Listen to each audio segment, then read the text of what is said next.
high-level dialogue, where do we stand?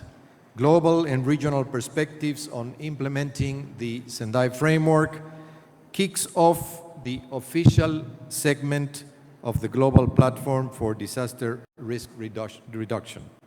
This high-level dialogue will present a comprehensive stocktake of progress towards global, regional, national, and local disaster risk reduction commitments. It will consider the challenges faced and the enabling environment needed to achieve the goals of the Sendai Framework for disaster risk reduction. It will offer advice on how to catalyze synergies across the post-2015 commitments in the countdown towards 2030. I'm sure it will be a stimulating and thought-provoking introduction for the days ahead.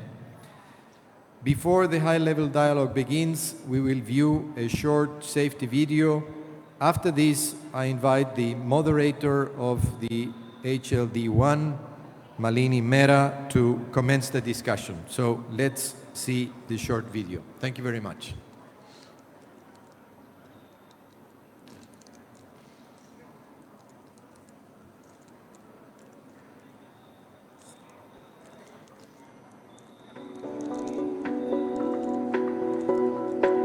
Welcome to Bali Nusa Dua Convention Center, BNDCC. Your safety is always our first priority.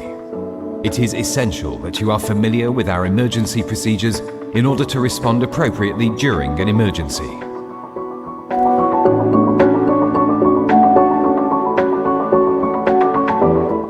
When you enter the building, pay attention to the nearest exit doors, emergency stairs, and fire extinguishers. Please take a few moments now to locate your nearest exit.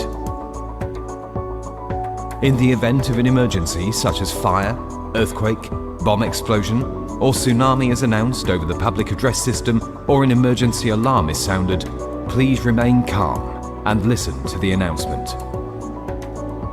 Please follow the evacuation routes and follow the instructions given by Emergency Response Team (ERT) personnel. If we are required to evacuate the building, please proceed calmly to the nearest safe exit and follow closely the instructions of ERT personnel to the assembly points. Please do not use the elevator. Use the nearest emergency stairs according to the evacuation route signs. If you require first aid, please do not hesitate to ask one of our ERT personnel.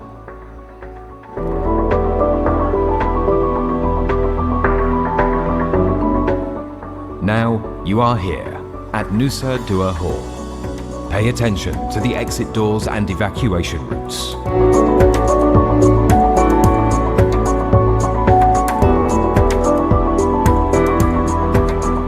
Thank you for your attention. Best wishes for an eventful day at BNDCC.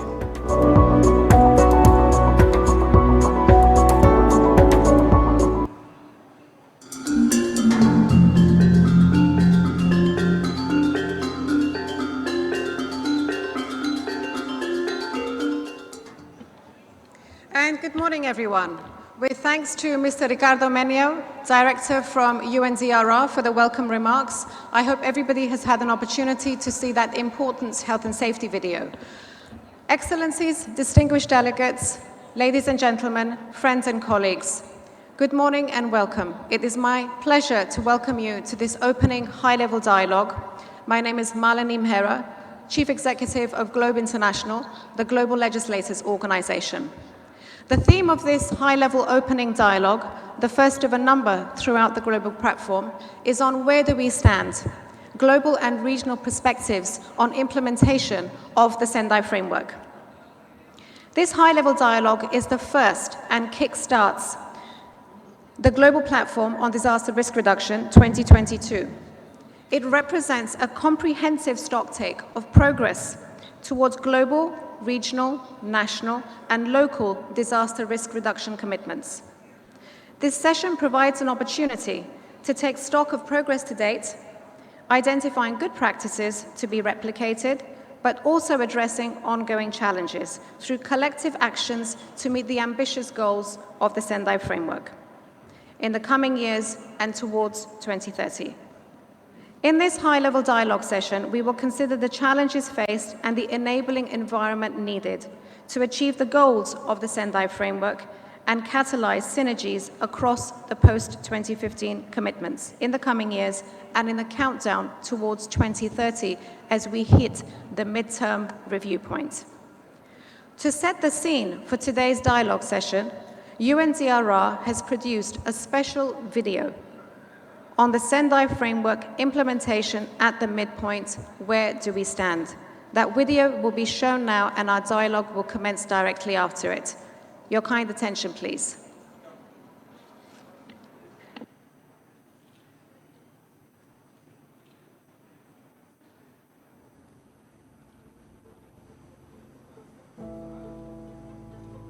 The Sendai Framework outlines 7 targets to reduce disaster risks around the world. But at the midpoint of the framework, we're now facing some alarming trends. Climate change is driving up the risk from disasters. Target A is to reduce the global disaster mortality by 2030. In 2020, COVID-19 increased the rate of death to a total of more than the previous 5 years combined. If current trends continue, the number of disasters per year globally may increase by 40% between 2015 and 2030 during the lifetime of the Sendai Framework, even without taking climate change into account. Target B is to reduce the number of people affected, but the rate of those impacted by disasters has risen dramatically in the past decade. Target C takes action to reduce economic losses. The growing economic impact of disasters is reversing development gains, slowing poverty reduction, and exacerbating hunger, and annual economic loss has significantly increased since the 1990s. The least developed countries are bearing the brunt of disaster impacts, often losing the highest share of national GDP. Target D aims to reduce damage to critical infrastructure and basic services. In 2020, disasters damaged or destroyed over 8,000 critical infrastructure facilities and disrupted nearly 290,000 services, majority of which were education and health facilities. However, progress is being made. Target E is to increase countries with DRR strategies.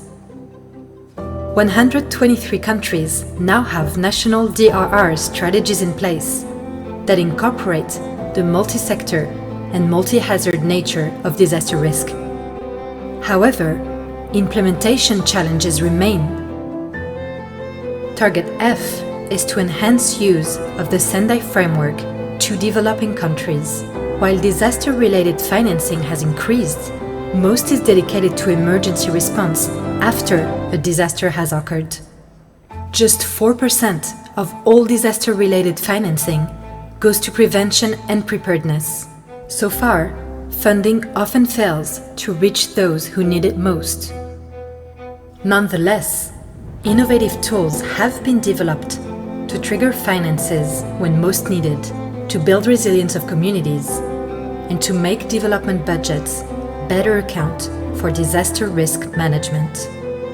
As we complete 7 years of Sendai Framework implementation, the world has made some progress, but not enough to substantially reduce risk and losses. A key challenge is data. That remains too limited to capture the full extent of disaster impact. While a growing number of countries are reporting on at least one target, half of these countries, 78, have reported on all 7 targets. Global reporting must be stepped up to gauge progress comprehensively and identify priorities to accelerate action. We are not on track to achieve the Sendai Framework targets by 2030.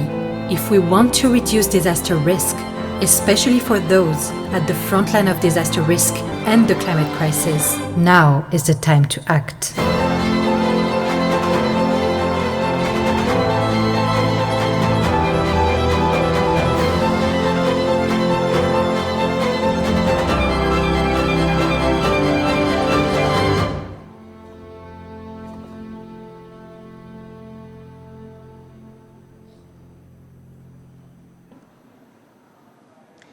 So a sobering video to start with a critical message that we are not on track.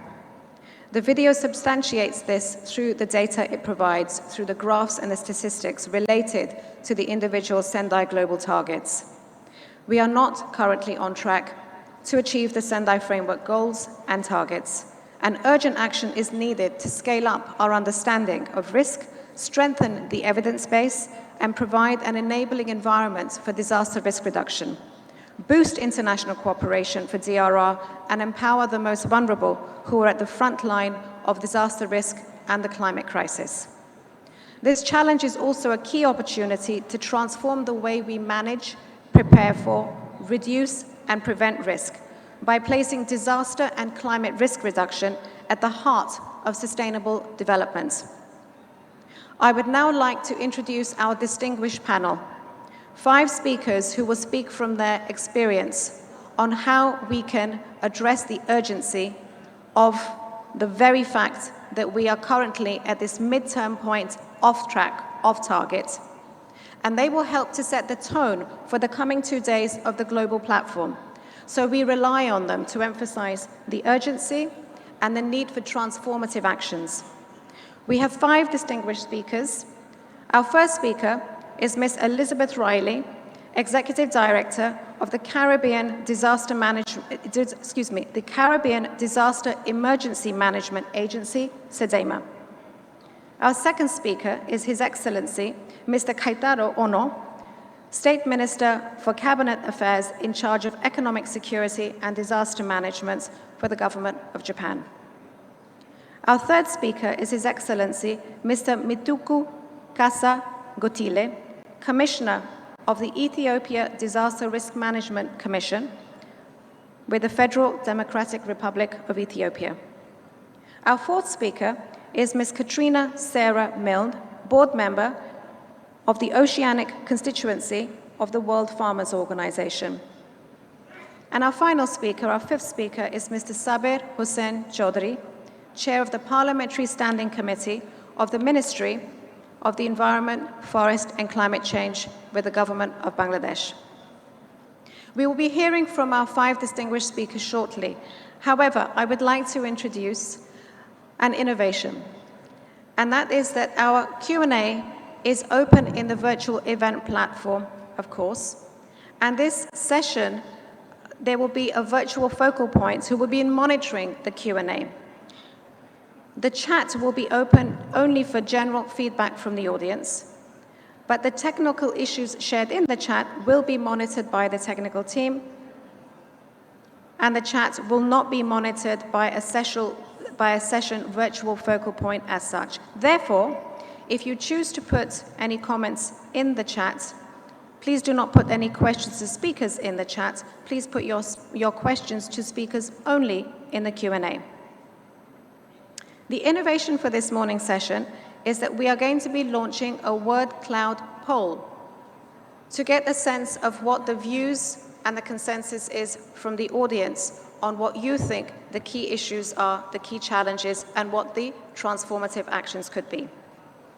In this session, we will be launching a word cloud poll through Slido. This is for in-room participants through phone or laptop access. With a word cloud poll, please put a maximum of 4 words in one time to respond to the questions.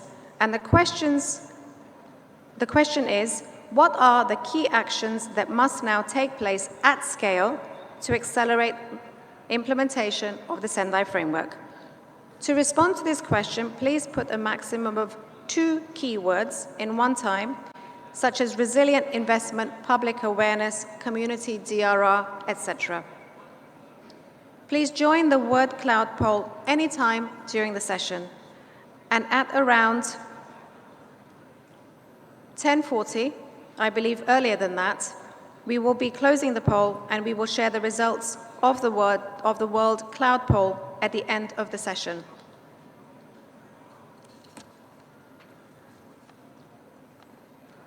So, building on the video, I would now like to explain the first question, which is to be covered by each speaker in their initial interventions from their perspectives. We will have 3 rounds of questions, and then we will be inviting each of the speakers to make their final remarks and share their final messages with the audience. The first question to all speakers is, where do we stand in terms of implementation of the Sendai Framework? According to the video, we are of course not on track. What do you think the reasons are for this? I would now like to invite Ms. Elizabeth Riley as our first speaker to respond to this question from the Caribbean region perspective. Thank you. Thank you very much, Madam Chair. And first, allow me to thank UNDRR for extending an invitation to me to participate and to share a Caribbean SIDS perspective. So I want to touch on 2 reasons which I think are important. First is that we urgently need to accelerate action on priority 1, which speaks to understanding disaster risk. And the reality is that this is really foundational to the attainment of these Sendai targets. SIDS, as you know, are on the front line of both disaster risk as well as the climate crisis. And climate change is not only in motion, but it is gaining momentum. The climate impacts that we're seeing in the Caribbean are increasing, and so too are loss and damage. In fact, the Caribbean Community Climate Change Center highlighted the significant economic losses that these impacts could have, with a projection of an average annual cost of $350 to $550 million per year. And so when we speak of systemic risk, for SIDS, this is not an academic concept, but a lived reality. And the reality is that the hazard interactions are becoming even more complex. We've identified the need to better assess the risks associated with cascading and cumulative hazards, but we also need to factor in the risk implications of hazards across varied time scales and future hazards which may not even be on our radar right now. A good example would be from Haiti in August of 2021, where we had an earthquake occurring at the same time as the COVID-19 pandemic wave, and immediately after, 1 day after, the same region was affected by tropical depression Grace. So these are the kinds of complexities that we're dealing with. I think another important component is related to the very dynamic nature of vulnerability. And COVID-19 fundamentally shifted the socioeconomic profiles and vulnerability of SEDIMA states and development paths of our countries as well. And the Caribbean Development Bank had noted that the economies of its 19 borrowing member countries contracted by 12.8% on average due to the onset of COVID-19. The second priority I want to speak to is related to priority 3, investing in disaster risk reduction for resilient. And this is, of course, directly aligned to Target F, which speaks to international cooperation to developing countries. These are, in fact, critical paths to the achievement of all the targets.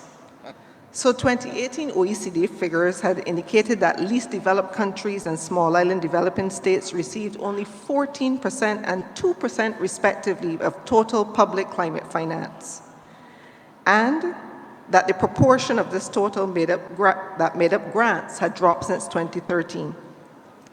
Active financing continues to be a significant issue for SIDS. In fact, all SEDIMA participating states, at the time 16, last appeared on the 2003 to 2004 OECD list of ODA eligible countries. In 2021, 11 of our now 20 states appear on this list. So you understand the challenge that we are facing with respect to principles of differentiation. And I'll pause there, Madam Chair. Excellent. Thank you very much for helping us start exactly on time. And our next speaker who will address that same question, where do we stand in terms of implementation of the Sendai Framework, is Minister Keitaro Ono, State Minister for Cabinet Affairs from Japan. Minister, the floor is yours.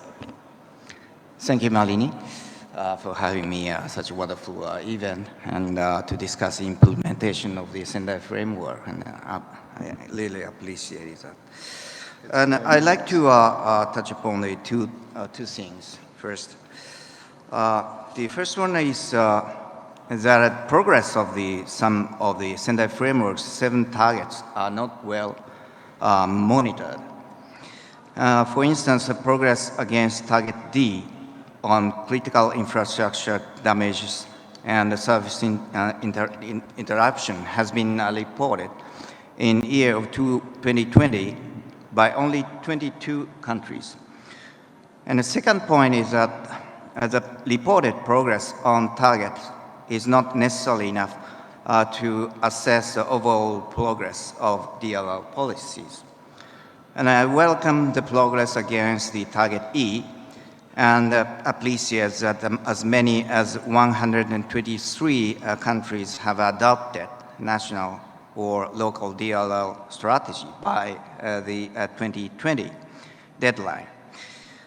But what is more important is that whether the adopted strategy are sufficiently effective or not. So I'd like to share with you some hints from our experience on how we can tackle with those disasters. The first one is it is recommended to initiate a mechanism that regularly monitors disasters, damage, and policy progress. In Japan, we prepared to submit an annual white paper on disaster management to national diet that we have right now here. It's a very thick one. And with the national diet. But anyway, to have done so since the Basic Act was enacted in 1962, which means that a very long history we have. And equally important is to have mechanisms to collect and compile disaster-related information from various ministries and local government. In Japan, statistics on the critical infrastructure damage are compiled from damage report prepared by local governments. In this regard, coordination among ministries is very important. And the Cabinet Office, where I belong to, serves as a kind of a control center and tower. And moreover, to make a DLR strategy more effective, regular revision is indispensable and very important. And in Japan, the national plan is revised almost every year to reflect policy progress and review of disaster responses.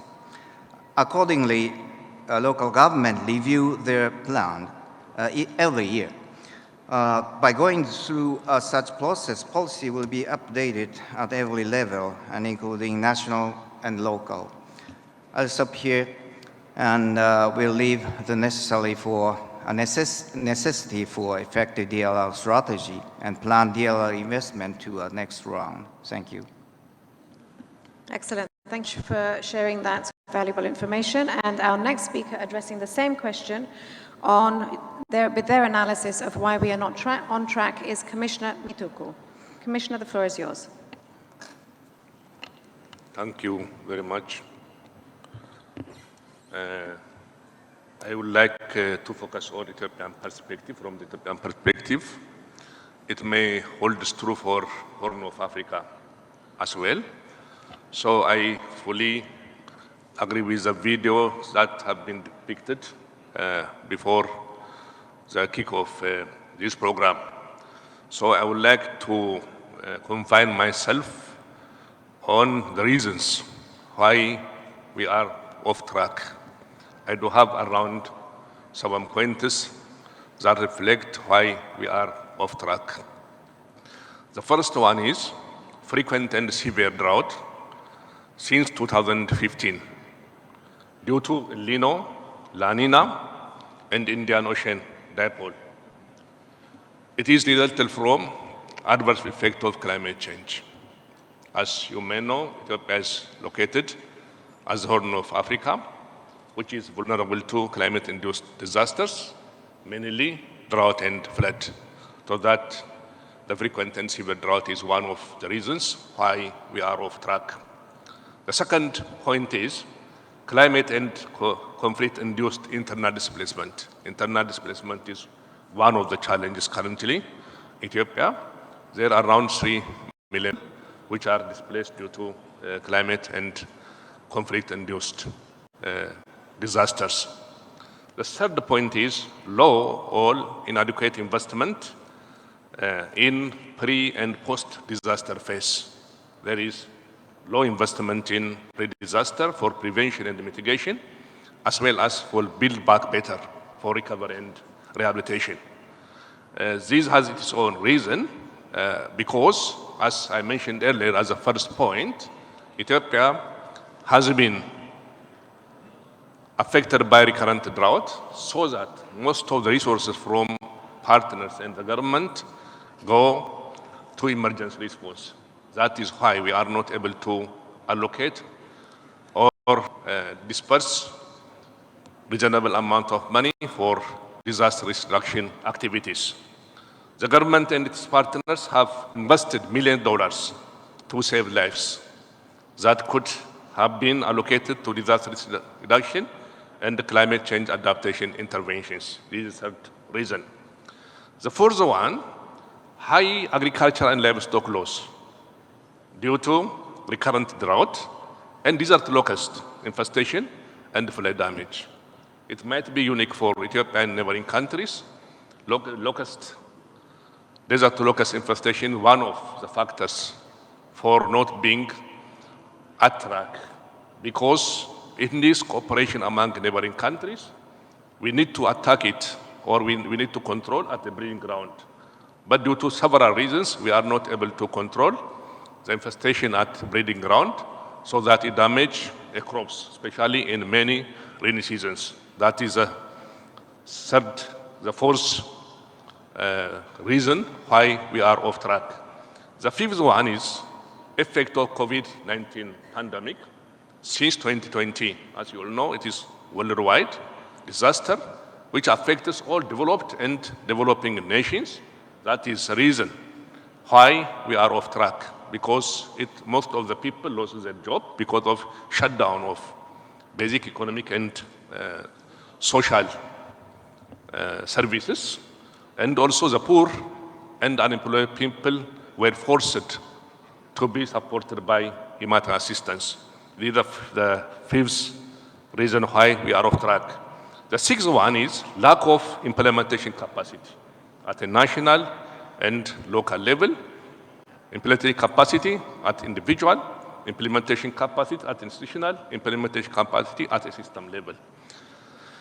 The final one is silos between humanitarian and development partners. There is lack of flexibility of resources to be tapped between emergency response and disasters. If we are able to make budget allocation flexible, we can allocate reasonable amount of resources for pre-disaster phase prevention and mitigation to culminate or to control or to suppress the adverse effect of climate change. These are the 7 reasons that I want to mention why we are off track.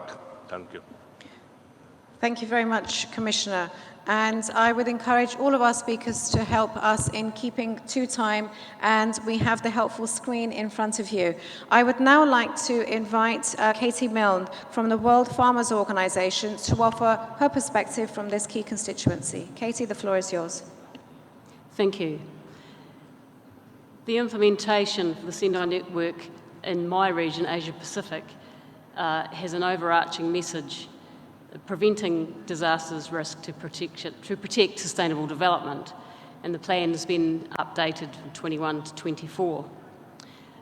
In the meantime, the COVID pandemic exacerbated existing crisis and inequalities, and the climate crisis also worsened, with 2020 being the second warmest year on record. While farmers were essential workers, there was some food shortages, but they, in this case, were mainly due to logistics in some areas.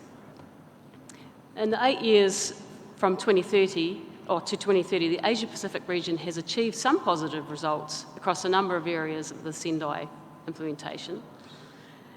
For example, in terms of capacity to manage disasters through strength in prevention, preparedness and response efforts, as well as in the terms of the reduction of number of people who have died from disasters. The average annual number of people who have died and missing attributed to disasters per 100,000 has fallen in the Asia Pacific from 1.84 up to 2014 to 0.73 now to 2020. Still, gaps remain high, especially with COVID-19 and with climate change-related disasters that are particularly strong in the region, which have also prevented the progress in terms of achieving the Sustainable Development Goals and the Paris Agreement objectives. An example of this is with vaccinations. Farmers are often last, and in the end, the decision was made to take the vaccinations out to farmers as they realised because they were essential workers, they were still working and could not go and get vaccinated. And so the population it was taken out to the population, which was good. Cross-sectoral approach, the reasons why there needs to be a cross-sectoral approach with greater engagement of local communities, including farmers. Lack of policy implementation and coordination between communities, government departments, and the scientific community is hampering us. There's too much working in silos and not enough cross-pollination and understanding of what actually it means in some of the areas that concern us. When something has worked, it does not seem to get embedded in policy so that it can be brought out again and used. I have many examples in New Zealand with flooding, earthquakes, people displacement, where we have worked very well in one disaster with the people on the ground, and then that is not captured and retained to be used again. And also it should be shared with other communities inside and outside of New Zealand, inside the Pacific, as to what worked well. When people change, the knowledge is often lost, and that is a problem when it is not embedded properly in the policy in such a way that it can be revived and used again. We need to increase the investment in R&D and capacity building, clearly. It is important to develop and disseminate scientific tools and techniques, and to get that and study and share disaster losses and the relevant disaggregated data and statistics. This will help strengthen the disaster risk and the modelling. Also, multi-hazard forecasting and early warning systems are also helpful to provide reliable information for understanding disaster risk and emergency response, and to work for preparedness and thus recovery. There are some very simple tools that we have developed in New Zealand that have helped. And in a disaster, of course, we know that often the communications break down and are not available in the normal formats we need. Cell phone communication especially can go. Some of the things we need to do with the people in the areas that get affected is have an understanding of what the priorities are. First of all, it's people, your friends and family, then it is the animals, and then it is the future and the recovery. I think simple acronyms could be used here to help people understand what they need to do, what the chain is that works in those disasters. Thank you. Thank you very much, Katie. And our final speaker is Mr. Saber Hussein Chaudhary, Member of Parliament, Chair of the Parliamentary Standing Committee of the Ministry of Environment, Forest and Climate Change from Bangladesh. Saber, the floor is yours. Thank you. Good morning and Assalamu alaikum. Let me first acknowledge the very gracious and warm hospitality of our hosts, and for the excellent arrangements, I thank them. Milne, to come to your question, where does Bangladesh stand? I think the question that I would try to rephrase and answer first is, where does Bangladesh want to stand when it comes to the Sendai Framework? Because I think political will, political ownership, and political leadership is absolutely critical. So this is not just another agreement that we have signed. We actually want to perform, we want to deliver, we want to stand tall. And if you look at the record of Bangladesh when it comes to the MDGs, it is in fact very impressive. So I think that's the first statement I would like to make. And following on from that, yes, as you have said in the introduction, Bangladesh is very disaster and hazard prone. But I think we see ourselves less as victims and more as leaders when it comes to responding to disasters. I think that's also a very important point to make. We don't want to be in the victim mindset. Of course we are suffering, but then we look at that as an opportunity, and how can we actually transcend the challenge is also important. So those are two initial comments that I would like to make. If we can just look at the numbers and share statistics, in 1970, there was a cyclone in Bangladesh, and it took 1 million lives, 1 million lives. In 1991, that came down to 138,000. And in 2020, when we had Cyclone Amphan, it was down to single digits. So you can see over a 50-year cycle, from 7 digits, we have actually come down to single digit. And the reason why that has been possible is because we have made that mind shift transformation from reacting and responding to disasters to actually being proactive and try to see how we can prevent risk. So I think this is one of the biggest lessons that we have learned.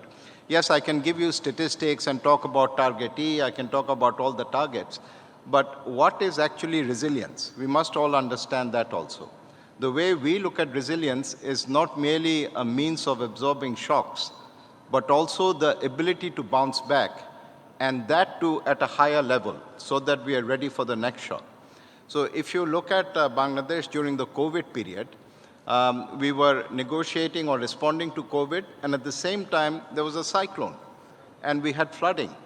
And there, the multi-hazard early warning system that we have in place really served us well, because we were able to respond to multi-hazards at the same time, which I think is now the new normal. And the fact that the Bangladesh economy has rebounded and is going to grow at about 7% this year shows that despite COVID, the economy has bounced back. So I think that is a sign of resilience. And all during this time, we have also attained the requirements to graduate from a LDC country. The other point that I would make is in terms of building a resilient nation, the Bangladesh parliament has so far been the only parliament in the world to adopt a motion on planetary emergency, not just a climate emergency. So we talked about the existential threat of climate change. We talk about the increased frequency and intensity of disasters. We talk about water stress. I know that we are also the decade of water. So how does DRR link to all of these issues? We talk about planetary overshoot. We talk about biodiversity loss. So we are looking at it in a holistic way. So to answer your question, we have done quite well, but we really need to step up the game because the future is going to be even more challenging. Thank you. Thank you very much for that comprehensive and timely challenge. Timely set of responses. And you've actually set the stage for the next round of questions very helpfully. So for those of us who are just joining us, of course, we have our 5 distinguished panelists, and we are taking 3 rounds of questions and then inviting them to share their final remarks with us. We've just gone through the first round of questions, which addressed the question of why are we off track with the Sendai Framework. And our second one looks more positively at how we can change the situation and how do we get on track and accelerate action. And Saber, your excellent sharing of the experience of Bangladesh, you've already shared some of the positive experience, some of the key mechanisms which are in place, which have been transformative. And I would like to set this question once again to our first speaker, Ms. Elizabeth Riley, Executive Director, SEDEMA, to share the experience of the Caribbean region. Over to you, Elizabeth. Thank you, Madam Chair. And there are 3 things I want to speak to in terms of what can help us to get back on track and accelerate action. So in the first question, I spoke about the issue of understanding the risk. And I think that understanding systemic risk requires a systems solution. And we require quantitative examination of the types of complex scenarios that we're seeing. This is a systems problem that I believe can be addressed through greater investment both in the science as well as leveraging of technology, including artificial intelligence. And it's instructive that the next regional platform of the Americas will be looking at this issue of technology. So what we see in the Caribbean, we have complex mixes of atmospheric, geological, maritime systems which are interacting. And the key question that we really need to answer is, what is it that we anticipate will occur? And what will not occur, given various scenarios? How do we quantify those impacts and recognize that we need to do it quickly because we are having such rapid shifts in terms of the hazard impacts themselves? We believe that even though this is a challenging problem, it is not impossible. It requires expertise, quantification skills, and I think critical actions will be investment in building these skill sets at the appropriate spaces, whether it be at the national or the regional level, and this, of course, is region and national specific. We also think there are opportunities here for technological transfer and exchange from countries who have examined these types of systemic problems. There's the issue of the access to relevant data and also leveraging appropriate partnerships. The second recommendation is really related to the investment in risk reduction. The addressing shortfalls to Priority 1 and Target F is directly related to the requirement to fundamentally change the global conversation on development financing. And as SIDS, we understand that this is a very difficult conversation, but that does not mean we do not need to have it. We know that we cannot make determinations based on GDP, but we have to look at multiple dimensions of vulnerability which are SIDS appropriate. In fact, we found it quite incredible that the World Risk Index for 2020 actually placed St. Vincent and Grenadines in the very low category. But we know that something must be fundamentally wrong with that measure, since we are also aware of what transpired with the eruption of La Soufrière, which coincided with a COVID wave, a dengue wave, severe weather events, followed by Hurricane Elsa. So there are clearly things that we need to fix at that level. For that reason, we're very much supportive of the initiative by AOSIS to develop a multidimensional vulnerability index. This is critical, we think potentially game-changing, and it needs to be supported and accelerated. Transformational level investment is also incredibly critical. And these are matters that have been spoken to at the highest political level from the Caribbean, including at COP26 by PM Motley, where investment is based on genuine engagement with the regions that are to benefit. They're nationally and regionally led, socially inclusive, including looking at issues of gender equality. Finance has to be available. That's the first step.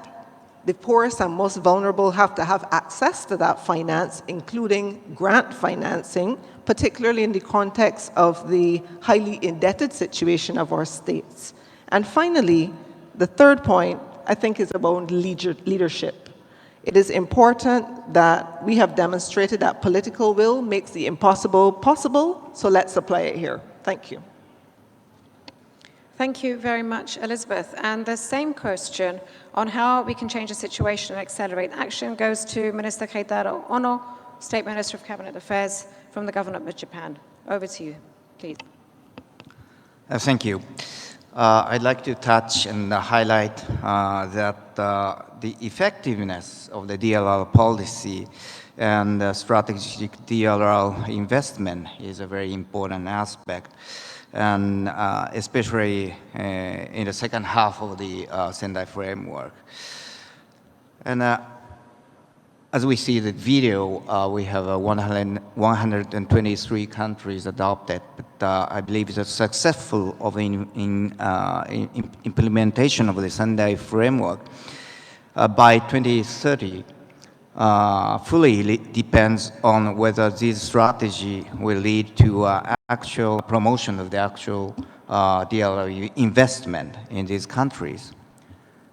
And in Japan, reflecting this tragedy we have in, for example, 2011, that a huge earthquake hit Japan and tsunami, and we had a fundamental upgrade on the structure of the law or something, and basic change conducted, actually.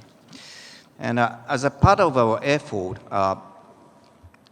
for example, the Basic Act for National Resilience was enacted in 2013, and a pre-disaster DLN investment has been promoted in a comprehensive manner, and as a means of building national resilience.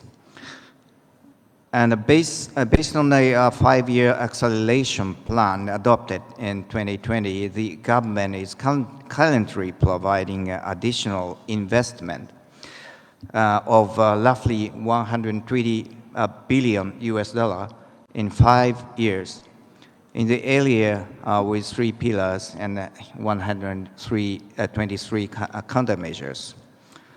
Let me give you a concrete example. It is about my hometown, the prefecture of Kagawa, which is southwest of Tokyo, 1 hour flight from Tokyo Center, if you have a chance to visit my hometown. But anyway,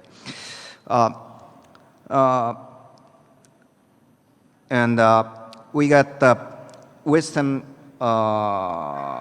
heavy rain a couple of years ago. And we have many reservoirs. It's a very famous place for reservoirs. And do you know the reservoirs, the pond? And the people develop many reservoirs for irrigation. And there are currently more than 150,000 reservoirs in Japan for historical reason. But because of our aging and declining the population and the increasing number of reservoirs have suffered from mismanagement. And as a member of the Diet, I have been working hard to promote a countermeasure against those reservoirs that may cause disasters. However, during the as I mentioned, the Western Japan heavy rain disaster in 2018, some reservoirs collapsed, and one of them killed a person or kids. It's a very sad thing. And as a response, we developed a new act to promote intensive and planned disaster mitigation work against the designated agricultural reservoir with high disaster risk. And we are pushing investments through the 5-year acceleration plan. It is a plan that is a mitigating work for all the reservoirs with the highest disaster risk will be set to work by 2025. In a sense, let me conclude that anyway, the planned investment and the strategic effectiveness of the strategy is very important factors. That is my answer. Thank you.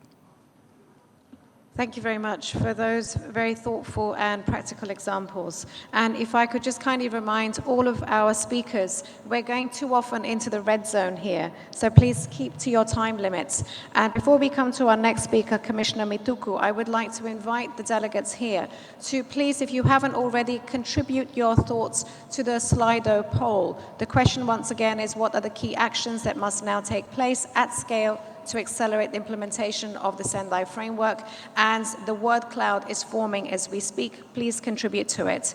We're going to come back to our panel, and Commissioner Mituku, if you could kindly address that same question on how we can change the situation. Your thoughts on that, please. And the clock is on. Thank you very much. I think to change the situation, first we need to properly identify the reasons and root causes why we are lagging. In this regard, the role of the national government, is so critical and irreplaceable.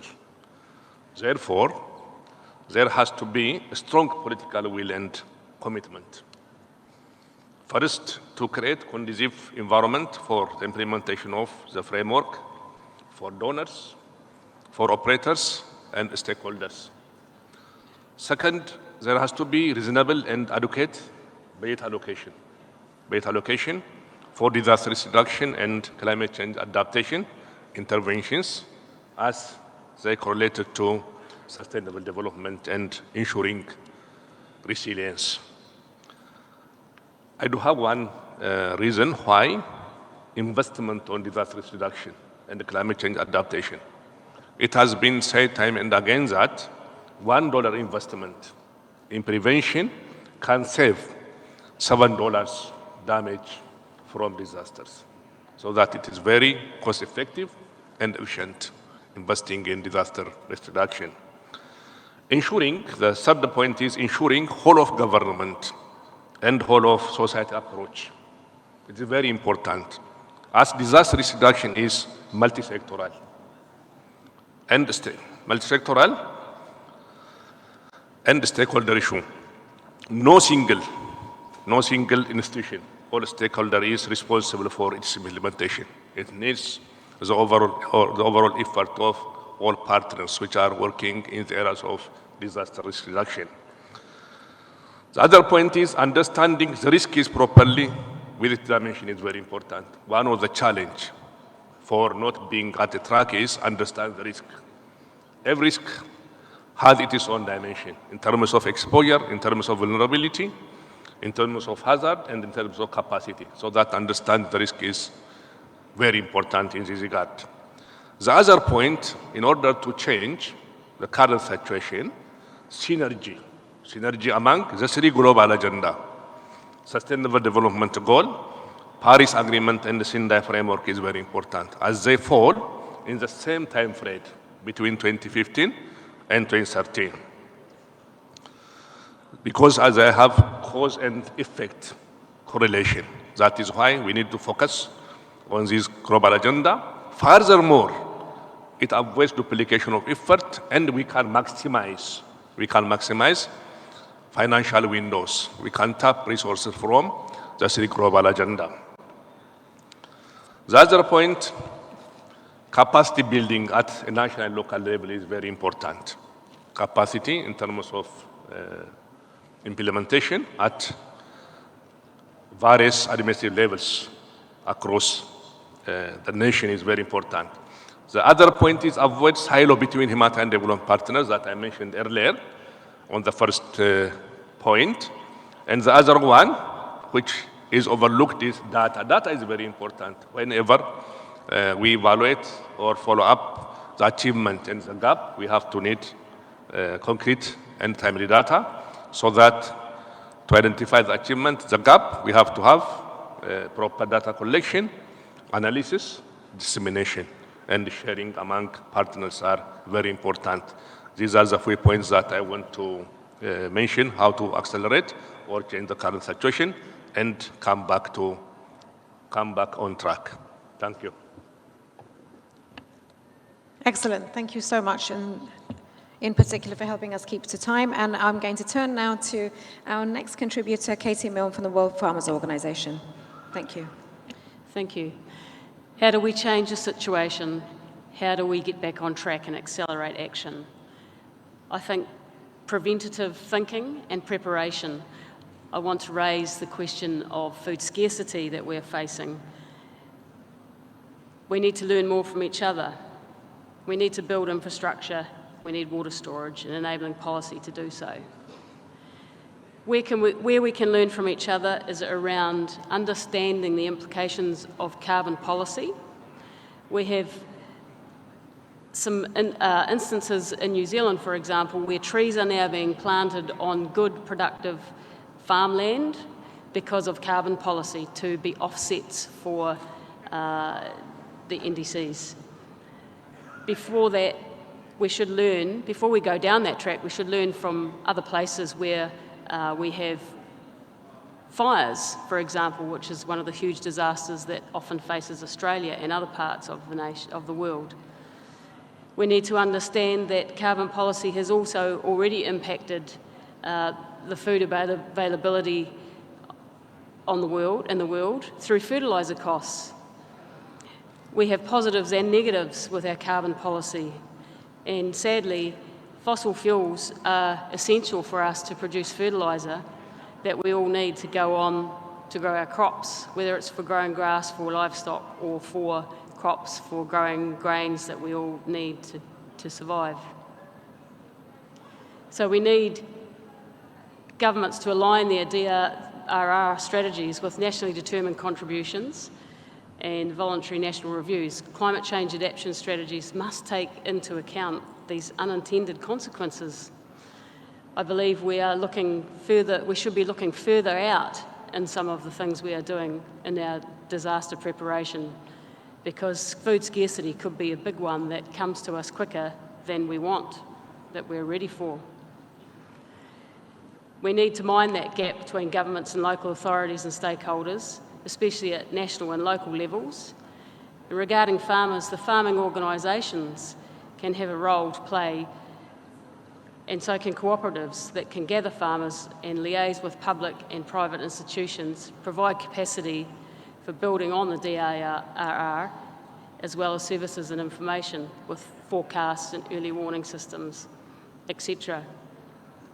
But that more local involvement from farmers to help talk to policy would be useful to understand fully what the issues are that they see coming down the pipeline at them.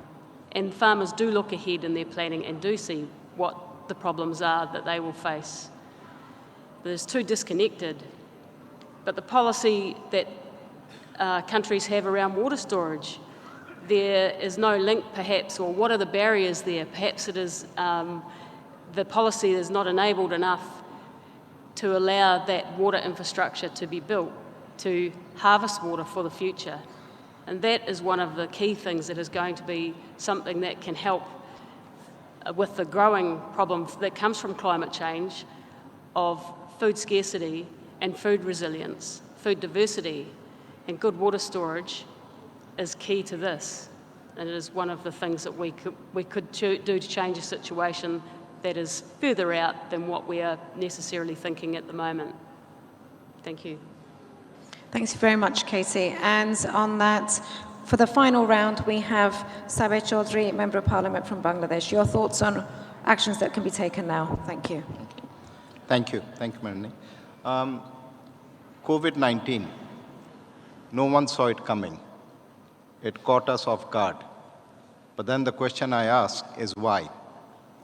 If we look at Sendai, biological hazards covering epidemics and pandemics were specifically covered. So why were we caught off guard? This is a very basic question that has to be asked. So the first thing I would say, with respect to governments, as a parliamentarian, governments around the world, is get serious. Get serious when it comes to disaster risk reduction, as you have to.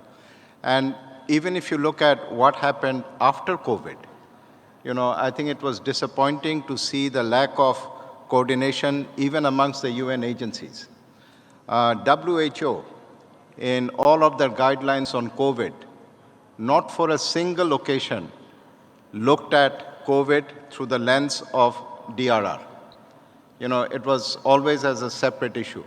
And I think here we come to the crux of the matter, which is that DRR is still stuck in a silo. We have not been able to mainstream DRR. We have not been able to make the connections between DRR and all the other issues.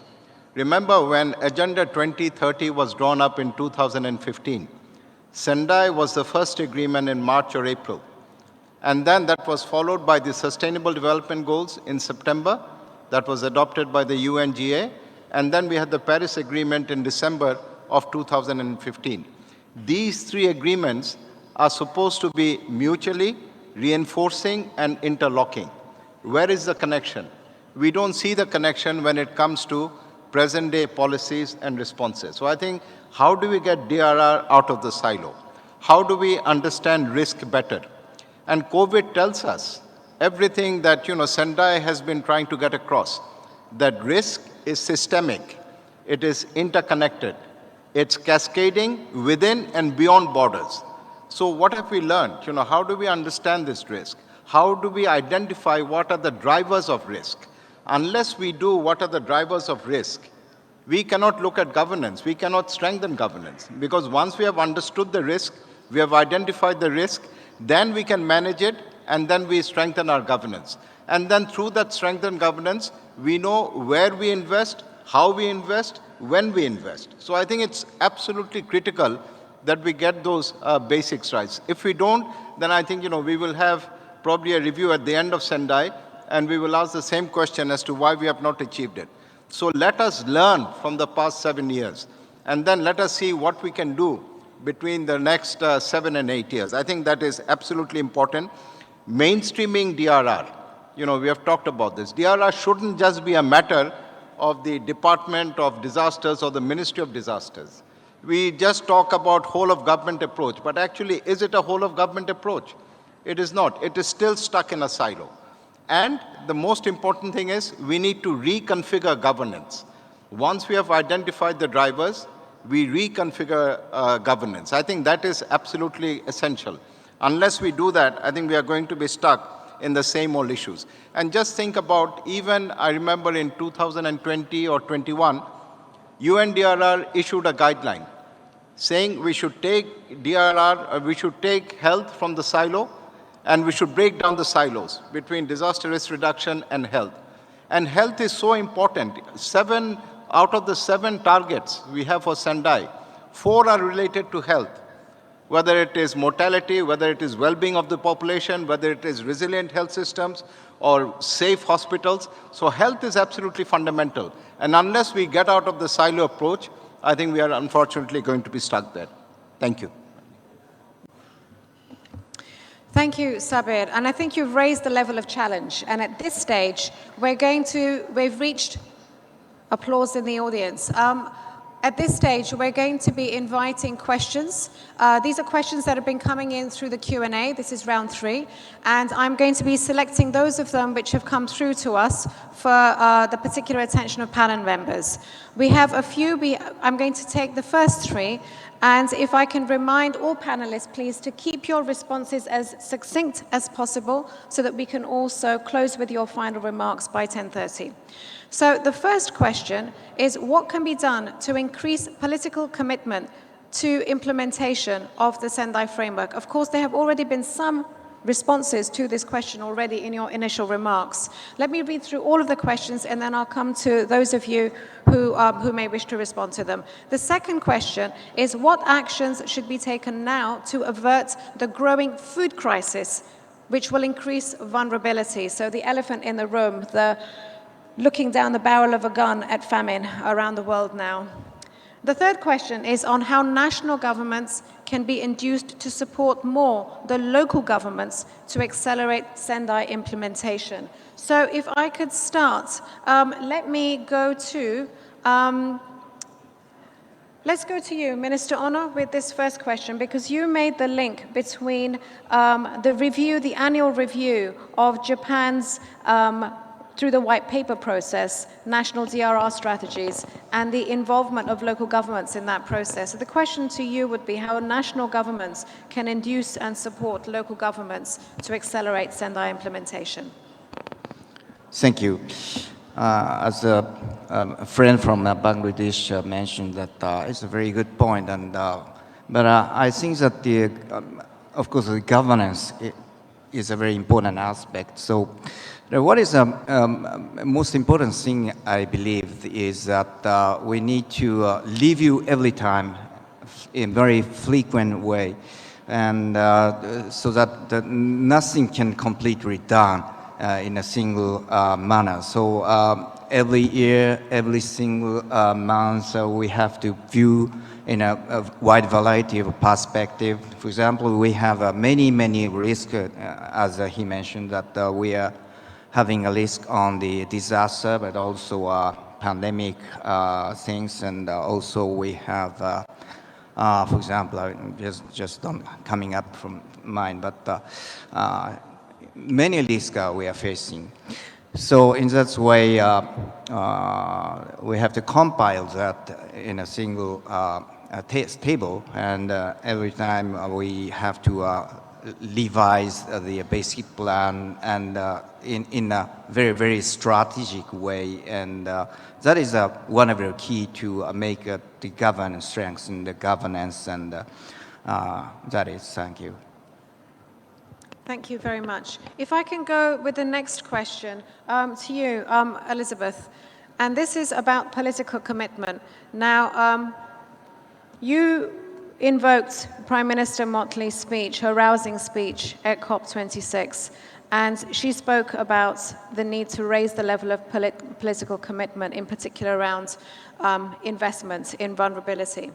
And so I'd like to ask you for your response to how practically can we increase political commitment to the implementation of the Sendai Framework? Thanks very much, Madam Moderator. So I'll speak to two things. I think one is related to the strengthening of the evidence basis, because at the end of the day, political leadership will make decisions based on facts that are in front of them, and where the cost-benefit analysis is demonstrating that investment in disaster risk reduction is something that is politically palatable as well as beneficial to population. So I think that's an important point. The second area, I think, is really about the opportunities really to look at the linkages between the disaster risk issues and the climate crisis. And the reality is that the climate crisis is affecting everyone globally. I know for SIDS it is existential, but when we look across the globe as a whole, and I saw, for example, in the news just this week, a report on devastating heat waves in India. So this is a conversation, it is not restricted to individual states, and people are being impacted, and it is people who vote politicians in. Thank you. Thank you very much, Elizabeth. And Commissioner Mituku, if I can come to you with a question about the food crisis. What actions can be taken now to avert the predicted food crisis and the world being engulfed in hunger? Your thoughts, please. Thank you very much. As per the Sustainable Development Goal 1 and 2, it is directly related to poverty reduction and hunger. So that my advice is to invest more in agricultural sector, as agricultural sector has 4 pillars: technology, input, marketing, and finance. So that we have to invest more in technology, agricultural technology, agricultural input sector, agricultural marketing, and financial institutions. That is my first point. The second point, when we are talking about food crisis, it is part of food security. Food security means it is purchasing and producing. So that from the purchasing side, we have to ensure employment in a number of developing countries, so that employment opportunities should be put in place. Second, regarding the food production, I said earlier, we have to invest on agriculture sector. When I'm talking about agriculture sector, it is based on, in most developing countries, it is rain-fed agriculture. So that we have to invest on disaster risk reduction and climate change adaptation programs and projects. That is the first point. If I may allow, I would add on political will, if it's possible. Okay. Regarding political will, it is a macro issue. It is a macro issue. It is related to policy and strategy, so that there has to be 2 issues: incentive in order to create political will and commitment. The second one is capacity. Capacity in terms of individuals, capacity in terms of institutions, in terms of system. These are the very key issues in order to create political will and commitment. Thank you very much for those thoughts and recommendations. So I'm going to move directly to you, Katie, on this question. And just to put it in context, of course, this is not a new issue.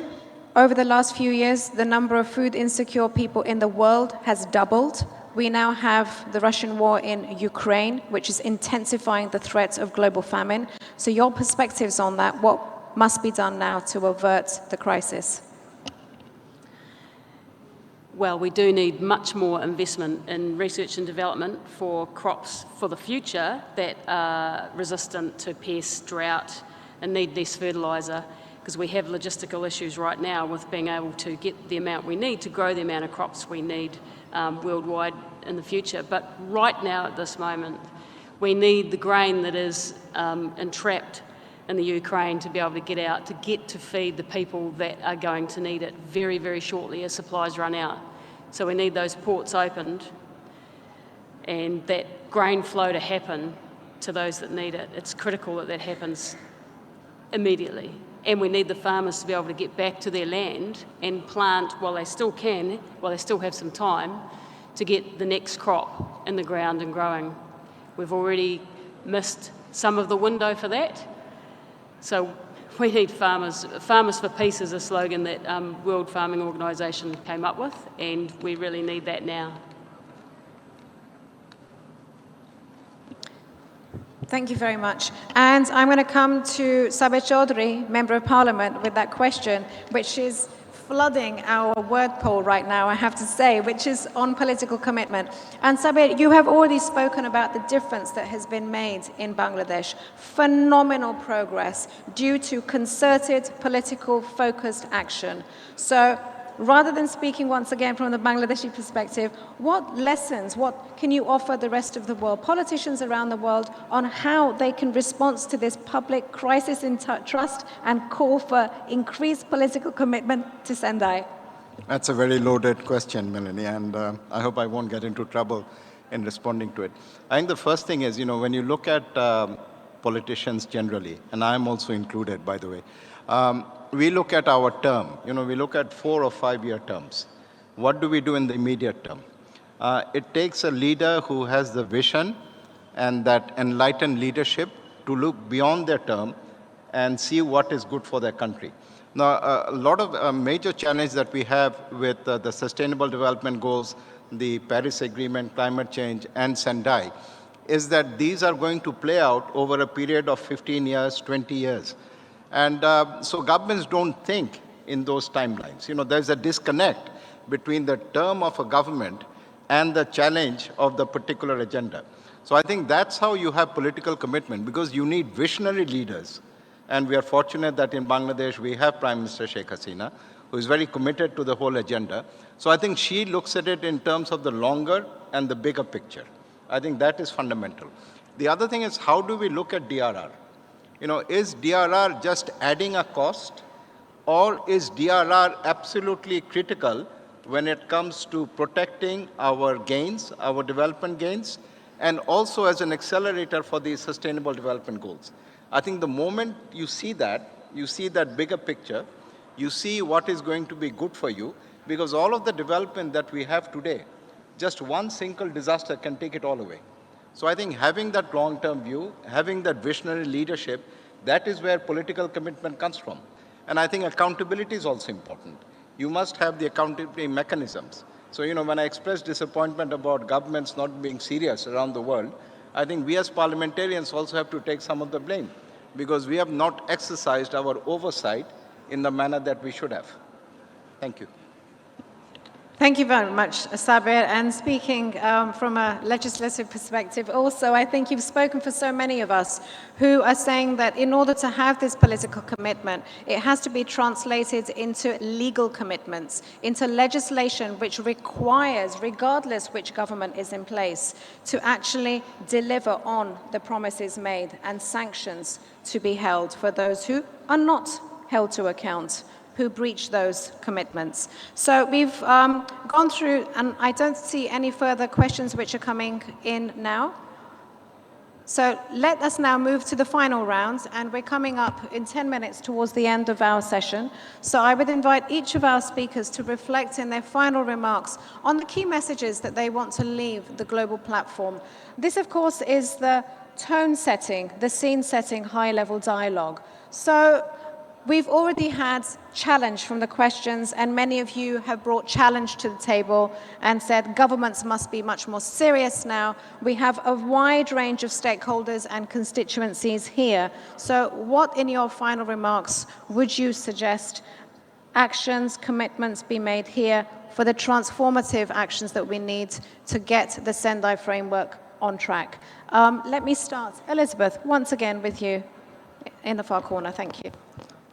Thanks. So just a few statements. I would say first that the Sendai targets remain very relevant. Second, that they remain imperative for SIDS, and the time for action with respect to SIDS is right now. Third, I would say that we really need to scale up financing and commit financing also to getting a better understanding of the risk.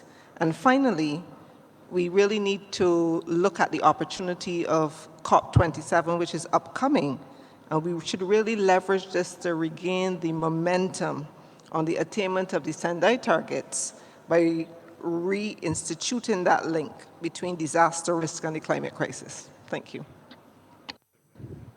Short and sweet, thank you very much. And let's just move down this line. Commissioner Mituku, your final thoughts and recommendations to the Assembly, please. Thank you. I have been attending the global platform since 2009, and I have observed a lot. Now, I would like to stress on what we have to do. We have no time other than to the end now to take concrete actions and renew our commitment to come back on track. It is evident that disasters are rapidly increasing around the globe. Failure to take concrete actions and renew our commitment is self-destruction. So we need to invest now in disaster risk reduction for resilience. Let us come back on track. Thank you. Thank you for your final remarks. And Minister Ono, please. Thank you. I'd like to mention that the strong will of the not only a politician, but all those who are related to disaster management has a strong will to solve this management system, and government strength is the most important things. And having said so, what is more is that what extent, how frequently we have that hindering the socioeconomic development of the developing country. And Japan was one of those countries 7 years ago, but achieved economic development since then by coping with the disaster for many, many years. So in this conclusion, I'd like to announce that Japan is organizing a side event with the governor of Indonesia this afternoon, and the subject of the event will be how to link DLR strategy into a DLR investment, which is a very important thing, and which was a subject of my intervention today. I hope many of you will join the session. The coming year, 2023, will be the midpoint of the implementation period of the Sendai Framework. Toward 2030, Japan is committed to transform our DLR policy to a more inclusive one that ensures no one is left behind. We are also committed ourselves to strengthen national resilience by promoting multi-sector, multi-hazard DLR investment. Thank you very much. Thank you very much, Minister. And I'm going to move down the line. Saber, please, your final parting remarks to the Assembly. Thank you. I think it's been a very vibrant session, and you have allowed us to have some latitude in terms of our responses. I think the first point I would say is, let's go to the very basics. Where is risk embedded? And at the end of the day, it's our development processes. So it's about weak governance. It's about poverty. It's about inequality. It's about environmental degradation. It's about global warming. And now, of course, we have COVID, and also we have the conflict in Ukraine. So these are already embedded in our system. And, Sendai was all about reducing the current risk and preventing new risks. So, and that together, comes to the whole idea of building resilience. So my first message is going to be, we have to reimagine development. Development in the way that we have done it so far has not worked. So in that development process, we have to engage with everyone. So this has to be everyone's business. It has to be the business of governments, of parliamentarians, of civil society, of non-government organizations, activists, scientists, civil society, private sector, they are all important. So how I think DRR is the perfect opportunity, perfect platform for getting all of these stakeholders together. So that would be my first, reimagine development. The second would be reconfigure governance. I think governance as we have practiced it doesn't really work. So we need to reconfigure. And let's remember, and this is another sobering message, we talked about how we are off track for the Sendai Framework, but I was in an event recently with UNSCAP where UNDRR was also present. When it comes to the Sustainable Development Goals, we are not going to achieve them based on current trajectory in 2030. We will achieve them 35 years later in 2065. We don't want Sendai to have the same fate. So Sendai can be a game changer. We should look at it in terms of how it can accelerate SDG action. Don't look upon it just as another cost that we have to put on. So I think our finance ministries have to come on board. We have to raise the level. We have to go up a few notches. It really has to be owned politically by the government at the highest level. And I think what we can do as parliamentarians, I know there is a very active NGO participation, civil society, private sector. We need to make sure that the government delivers on that basis. Thank you.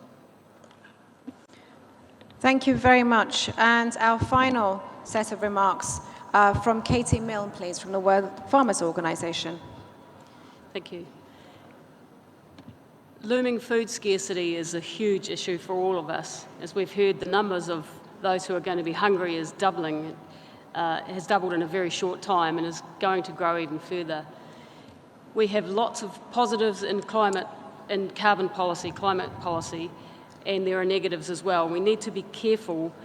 There's not enough focus on what emerging risks are, and for me it is the main one is food scarcity. That water storage we discussed is important, and developing policies around methane is another example. There has been a lot of talk of some countries, they see the only way to reach some of their targets for climate reduction is that they reduce methane, which involves removing livestock. That raises the issue of diversity of our food supply. It raises the issue of the fact that in countries where there is fire, like Spain, places that don't burn often have had livestock there, and the question has been asked, if we reduce livestock, what will that do to the risk of fire? And we all know that releases carbon. So this is not easy, but we do not want to fall down a road of losing our food diversity. We don't want to go down a road of monocropping. Food security is crucial. What we need to do is to understand these problems more deeply, and that relates to the siloedness that we've all talked about as well. Remember, we grow your food, and we're a big part of the economic sector, the backbone of many societies, regardless of the countries and the farmers' size as farmers. We need to be more in the farmer-driven approach to achieve the Sendai Framework and contribute to the sustainability development in general. But right now, the food security, food scarcity, I cannot emphasise strong enough. We do need to get the ports open and get the grain flowing that is already sitting there waiting to be eaten out of the Ukraine. So we need President Putin to open up the ports right now to help humanity.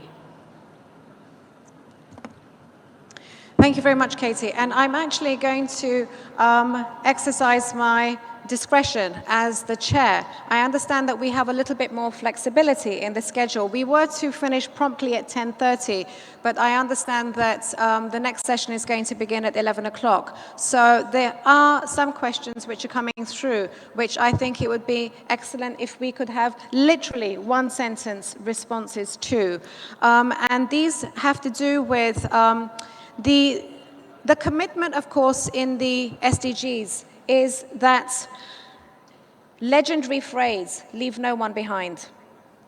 But people have been left behind, and people continue to be left behind, in particular those who are the most vulnerable and marginalized in our societies. So as we reflect on the fact, not only, Saber, as you pointed out, that not only are we off track and never have been on track with Sendai, we are off track with the SDGs. And I hope to believe that by 2065 we may be delivered on the SDGs, but we are off track on Paris. Every single report is showing the world is off track, we are in a mess. So the final question to you, please, and once again, Elizabeth, I'm going to start with you on that far corner, is how do we ensure that people are not left behind as we try and get on track? Yeah, thank you so much. And the answer to this really sits squarely within the realm of social inclusion. And social dynamics have really been brought to the fore during the COVID pandemic. And even just a couple of days ago at the World Reconstruction Conference, one of the points that I made is that COVID has changed the conversation on recovery, so that the social inclusion, social dynamics of recovery have really been brought to the fore. So we need to put people first. Put people first. Thank you. Commissioner Mitiku. Thank you very much. I think in order to ensure leave no one behind, the development should be inclusive development. To this end, whole of society approach is best approach, and those vulnerable groups should be part of planning and inception phase of development planning. These are the way how to include all vulnerable group in order to ensure leave no one behind. Thank you very much. And Minister Ono. A very difficult question. You've had two answers already. But I'd like to touch upon the two things. One is we need to have some sort of a platform to share the view about how we, provide a system that no one left behind, and which is, I believe, nothing but use the data, not like the common sense kind of things, but we need some database platform that is the evidence that what is happening in a society. So that is first one. In other words, to help understand understand what is happening actually, and share the view in a common way.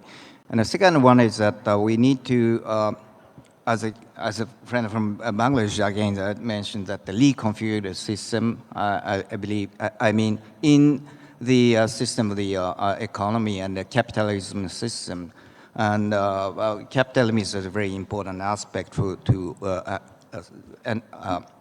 provide a free and open and democratic way. But I need that some modification to the capitalism is necessary to provide every actor to help each other. That is one key, I believe, is to enhance the system, no one left behind. Thank you. So in other words, a very conscious effort, a very mindful effort. And Saber, your thoughts on this challenging question? Saber. I think we have to make sure that we basically close the list first. We don't want to see a situation where more people are in danger of being left behind. So let's have a baseline. It's like risk. We don't create new risk, and we try and reduce existing risk. And then we target specific interventions on those people. And I think the planning process is very important, because when you plan as a government, you take into account the needs of those who are most marginalized. So those who are further down the road or furthest down the road will have to come first. I think this has to be a part of any government planning. And once you do that, then I think you're going to be inclusive in your approach. Let me just share a quick statistics with you. I talked about the cyclones in Bangladesh. So when we had 1 million people dying, in 1970, 90% were women and children. In the 1991 cyclone, that percentage came down to 5:1. So 5 women, 1 man. It was 14 women and 1 man. And we know that women are 14 times more likely to be impacted by disasters. When it came to the last cyclone, Amphan, it's now 1:1. So, you have to be very inclusive. You have to plan on the basis of who is the most marginalized, who is the most vulnerable, what are their needs, and then tailor your policies accordingly. Thank you. Thank you, excellent. And finally, your thoughts, Katie. Thank you. It is very easy, it's very good to have high-level policy and have all the discussions we've been having. But actually, when a disaster happens, I think there needs to be, every country needs to have, it comes down to resource, which is difficult, not easy for all, but funds set aside, obviously, specifically for this, because the first thing that usually happens in a disaster is the plan goes out the window. That's certainly what happened in Australia and New Zealand with the Christchurch earthquakes. So be prepared for this to be turned completely on its head, and the engagement and the work will be started the other way around. It will be at the bottom, it will be with the people, and then let them resource them to do what they need to do to make things better. But it really does usually go out the window because of communication issues, all those things, and you will have all been through this and know it more than me. But I do think that it's a bottom-up thing that needs to happen to make these things go better when it actually is in progress. Thank you. Thank you very much, Katie. And that brings us to the close of the remarks from the panelists. I just want to pick up in this summation. It's not the summation as such of our conversation, but some of the highlights, some of the phrases that have come out. And Elizabeth, your one about putting people first, I think is the fundamental response to how we can make sure that no one is left behind. And Saber, as you said, very, very politically determined and conscious policy making and planning, ensuring that DRR is no longer continuing to be at the margins, but is brought from the margins to the center. And who will bring it from the margins to the center? It's everybody here. It's those who are engaging with the global platform and disaster risk reduction. Ensuring that we have DRR thinking reflected in all national strategic planning, in budgeting, in delivery, cascading through the multiple levels of government and inclusive engagement of all affected parties. So those are some of the thoughts from the panel here. But of course, at the beginning of this session, we invited delegates to share what their views were on what needs to happen in 2 words. So what the tool challenge?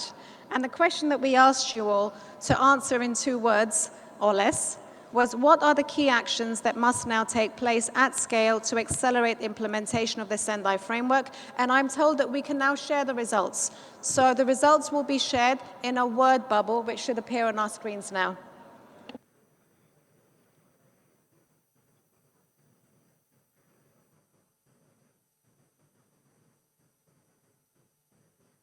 So, extraordinary. It has been changing. And the one, obviously, that stands out is engaging youth, engaging young people. The next generation, our present generation, matters more than ever. And it's fantastic to see also that they are here in considerable numbers and taking action around the world. Political commitment, engaging displaced people, engaging communities, inclusive DRR, capacity building, political will, increased financing and capacity building. These are all issues, subjects, commitments that are going to come up in every session, I think, over the course of the next 2 days. So it just leaves me to thank all of the speakers, Katie Milne, Saber Hussein Chaudhary, Minister Keitaro Ono from Japan, Commissioner Mitiku from Ethiopia, and Elizabeth Riley from Barbados. Thank you so much for your contributions, and thank you, delegates.